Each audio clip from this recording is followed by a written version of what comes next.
Hi there guys, welcome to video number 2, part 1. I'm going to discuss a little bit about how to grind your beans properly. The important thing to realise about grinding your beans and what you're going to get out of it is that this is one of the main ways for you to get a very aromatic and flavourful cup of coffee. In other words, a very good cup of coffee.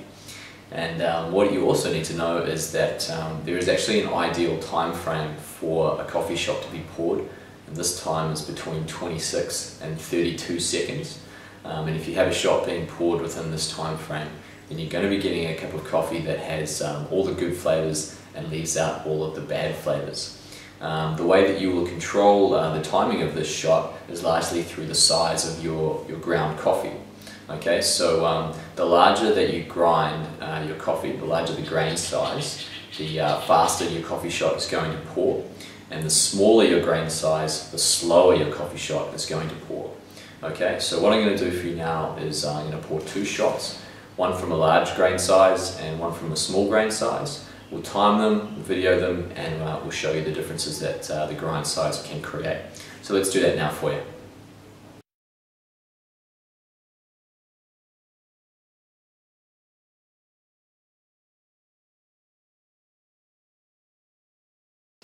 Okay, so here we have a very large grain size that we've just got out of our grinder. We're going to put that into our espresso machine.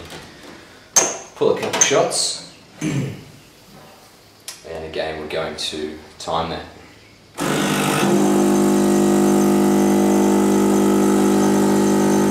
So you can see the coffee coming out relatively quickly, about 4 or 5 seconds.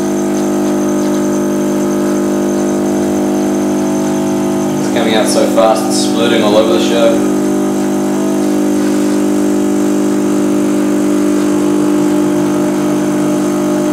And that's about 23 seconds right there. So coming out quite fast.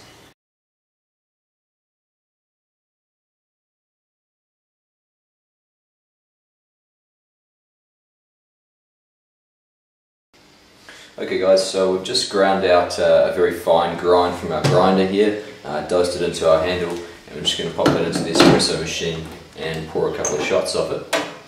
And we're going to time those shots and see how long it takes. So here we go.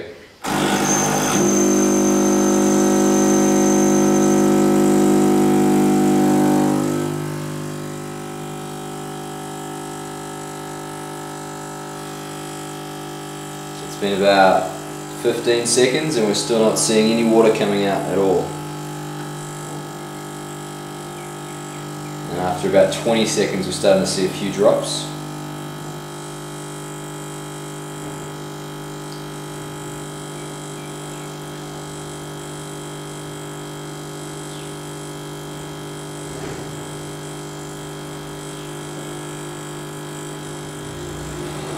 Okay, so that's actually 40 seconds right there. And you can see that we're nowhere near getting a shot out of that. So the very fine grind is taking a very long time for the water to be pushed through, and hence our coffee shot to come out. Okay, so with those 2 shots you can see that there's quite a bit of difference in terms of the time that a shot will take depending on the grind size. The other thing you want to realize is that there's no perfect grind setting to achieve your perfect 26 to 32 second shot. The time that it takes for a shot to pour out with a certain grind setting is going to change depending on the humidity in the air at the time. So as a general rule, the more humid it is, the faster your shot is going to pour. And that's because when it's more humid in the air, the coffee is actually saturated and it can't take on as much water, so the water actually passes through the coffee shot a lot quicker. Okay, so what we actually suggest you do is when you're pouring the first shot of the day, just guess a grind setting that you think is going to be appropriate. Go ahead and pour a shot, time it, and if it's below the 26 second mark, then you need to make your grind more fine in order to bring it up. And if it's above the 32 second mark, then you need to make it larger in order to bring it down.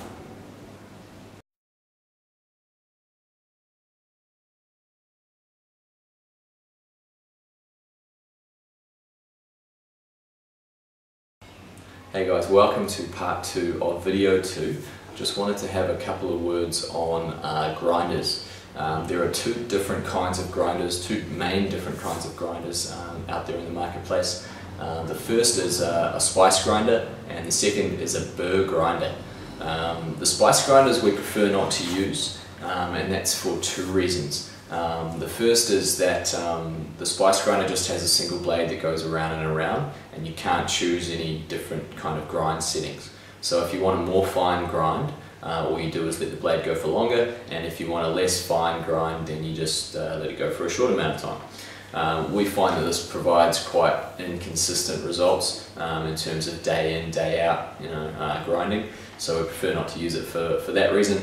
Also, the blade actually gives off a lot of friction, and this means that the bean is hotter by the time it actually gets to the espresso machine, which means that it's less fresh.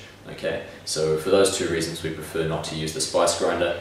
The good thing about the spice grinder is that it's quite cheap. So burr grinders are actually more expensive than spice grinders, and so if you can't afford the burr grinder, then make do with within your budget and go for the spice grinder. Burr grinders actually have less friction involved, so the bean is actually more fresh when it gets to the espresso machine, and it actually has selectable grind sizes on the machine that you can choose from. So day in, day out, you know exactly what kind of grind size you're using and you're getting, and it makes it a lot more simple. Yeah.